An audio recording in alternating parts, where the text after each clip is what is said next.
ഞാൻ പറയുമായിരുന്നു മറുനാട്ടിൽ വന്നാലേ രക്ഷപ്പെടാൻ പറ്റത്തുള്ളൂ. ഇപ്പൊ നാട്ടിൽ നിന്ന് രക്ഷപ്പെടാൻ വേണ്ടിയാണ് ഞാൻ ഇനി ബോംബെ വരെ വന്നത്. അതൊക്കെ ഒരു കഥ. ഹലോ, ഞാൻ ഇവിടെ സേഫ് ആയിട്ട് എത്തിയിട്ടുണ്ട്. ആ പിന്നെ ഈ കോള് കട്ടായി കഴിഞ്ഞാൽ എന്നെ വിളിച്ചാ കിട്ടത്തില്ല. ഞാനേ ഈ സിം എടുത്തങ്ങ് വിഴുങ്ങാൻ പോവാ. ശരി ശരി, ഒരു ചായ. സാറിനൊരു ചായ. ഇത്തിരി പെട്ടെന്ന് വേണേ, തിരക്കുണ്ട്.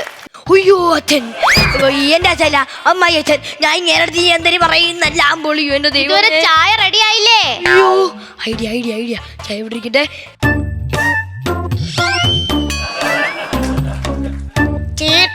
ചായ താന്നിനാടോ മുഖം മറച്ചിരിക്കുന്നേ? ഞാൻ എന്നെ പെണ്ണ് കാണാൻ വന്നൊന്നും അല്ലല്ലോ. ചായ കുടിച്ചിട്ട് പോവാൻ നോക്ക്, ഇവിടെ ഗുണ്ടയുണ്ട്. ആ എങ്കിൽ ഒരുപാട് മൊരിയാത്ത നോക്കി ഒരെണ്ണം ഇങ്ങ് എടുക്ക്. എന്താന്ന്? പോണ്ട. എടോ പോണ്ടല്ലെന്ന് ദാതയുണ്ട്. പിന്നെ ഈ സ്ഥലം അത്ര ശരിയല്ല. അതിനാ സ്ഥലം വാങ്ങാൻ വന്നല്ല. കുറച്ചു നേരം കഴിഞ്ഞു കഴിഞ്ഞാ ഇവിടെ ഹാജി മത്താൻ വരും. പുള്ളി വന്നു കഴിഞ്ഞാ പിന്നെ ചോര പുഴ ഒഴുകും. എന്റെ ദൈവമേ, നാട്ടിൽ നിന്ന് ഇത്തിരി രക്ഷപ്പെടാനാണ് ഇങ്ങോട്ട് വന്ന. അപ്പൊ ഇവിടെയും കുറെ ഗുണ്ടയുണ്ടേക്ക്. ഞാൻ പോണേ. ഭാഗ്യം.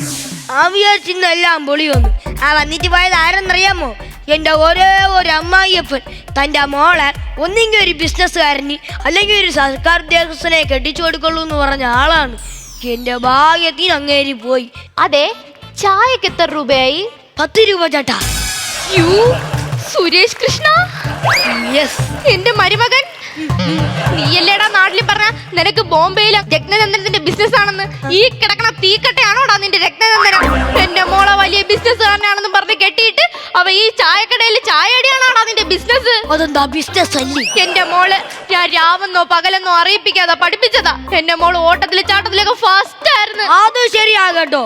ചാടാൻ അറിയാവുന്നതുകൊണ്ടാണ് എന്റെ കൂടെ ചാടി വന്നത്. അവളെയല്ലേ നീ ഇവിടെ കൊണ്ടിട്ട് നരകിപ്പിക്കുന്നത്? ഒരുമാതിരി വർത്താനം പറയരുത്. ഞാൻ ഇവിടത്തെ പുകയും ചൂടൊക്കെ കൊള്ളുമെങ്കിലും എന്റെ ഭാര്യ ഞാനത് കൊള്ളിച്ചിട്ടില്ല. എനിക്ക് കാശൊരു വിഷയമേ അല്ല അവൾക്ക് വേണ്ടി ചെലവാക്കാൻ, കേട്ടോ. ഞാനിപ്പോ അവക്കൊരു വലിയ പീനട്ട് കമ്പനി ഇട്ടുകൊടുത്തേക്കുവാ. അവളിപ്പോ MD-യാ. ചേച്ചി കപ്പലിന്റെ വേണോ? 10 രൂപ എടുക്കട്ടെ? എങ്ങനെ വാങ്ങിക്കാൻ? വായിക്കാതെ മുറുക്കാൻ വെച്ചോണ്ടിരിക്കുവില്ല. വരണ് എല്ലാം തുലച്ച്. ചേട്ടാ കപ്പലിന്റെ വേണോ? ചൂടുള്ളാണെങ്കിൽ ഒരു 10 രൂപ എടുത്തോ. ചേട്ടാ മകളെ പാതിമലരേ, നീ മനസ്സിലെന്നെ അറിയുന്നു.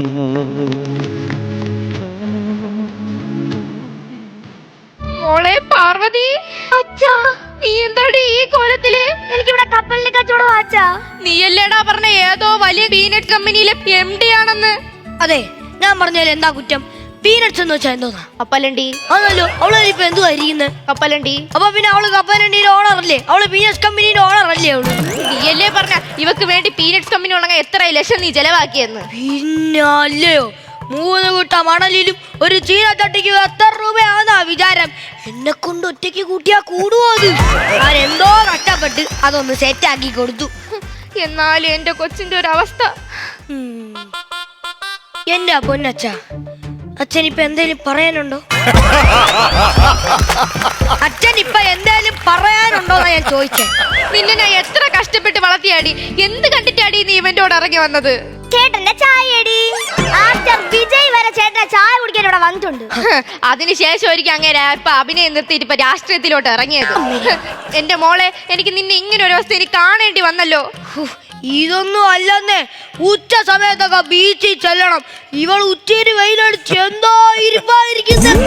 നിനക്കൊരു നല്ല തുണിയെങ്കിലും വാങ്ങിച്ചിട്ടൂടെ മോളെ? ഓ പിന്നെ കപ്പലണ്ടി കച്ചവടക്കാരി ഇപ്പം പട്ടുതായി കൊടുത്തോണ്ട് കപ്പലണ്ടി കപ്പലണ്ടി കപ്പലണ്ടി കപ്പലണ്ടി എന്ന് പറഞ്ഞോണ്ട് നടക്കാം.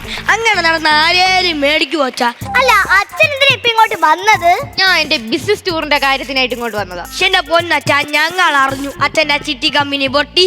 നാട്ടുകാരെല്ലാരും കൂടെ അച്ഛനെ മേഞ്ഞപ്പം അച്ഛൻ അമ്മയെ വീട്ടിൽ കൊണ്ടാക്കി ഇങ്ങോട്ട് വന്ന കാര്യമൊക്കെ ഞങ്ങൾ അറിഞ്ഞു, കേട്ടോ. നമ്മള് നേരെ വഴി കൂടെ ഉണ്ടാക്കുന്ന കാശേ നമ്മുടെ കയ്യിൽ നിൽക്കത്തുള്ളൂ. അല്ലാതെ ഏത് വഴി കൂടെ നമുക്ക് കാശ് കിട്ടിയാലും അത് നമ്മുടെ കയ്യിൽ നിൽക്കത്തില്ല അച്ഛാ. ഇനി എന്താണ് അച്ഛന്റെ ഫ്യൂച്ചർ പ്ലാൻ? ഇനി എന്തായാലും നാട്ടിലോട്ട് പോകാൻ പറ്റത്തില്ല. എന്നാ പിന്നെ അച്ഛൻ ഒരു കാര്യം ചെയ്യും.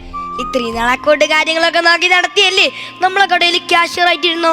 വേണ്ട മക്കളെ, ഇത്രയും നാള് കാശുണ്ടായിട്ട് തന്നെ അച്ഛനെതിരി മനസമാധാനം ഇല്ലാത്ത ഒരു ഓട്ടമായിരുന്നു. ഇനിയെങ്കിലും എനിക്ക് ഇത്തിരി മനസമാധാനമായിട്ട് കിടന്ന് ഉറങ്ങണം. നീയല്ലേ ഈ കടയിലെ ബിസിനസ് ഒക്കെ നോക്കുന്നത്, നീ തന്നെ അങ്ങ് ചെയ്തോ ക്യാഷർ. അപ്പൊ അച്ഛൻ എന്ത് ചെയ്യും?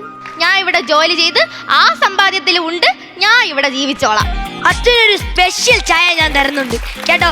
അച്ഛന് നമ്മളോട് കൂടിയല്ലോ. കൂടി ഓക്കെ. ദം ദം ദം ദര ദര ദം ദം ദര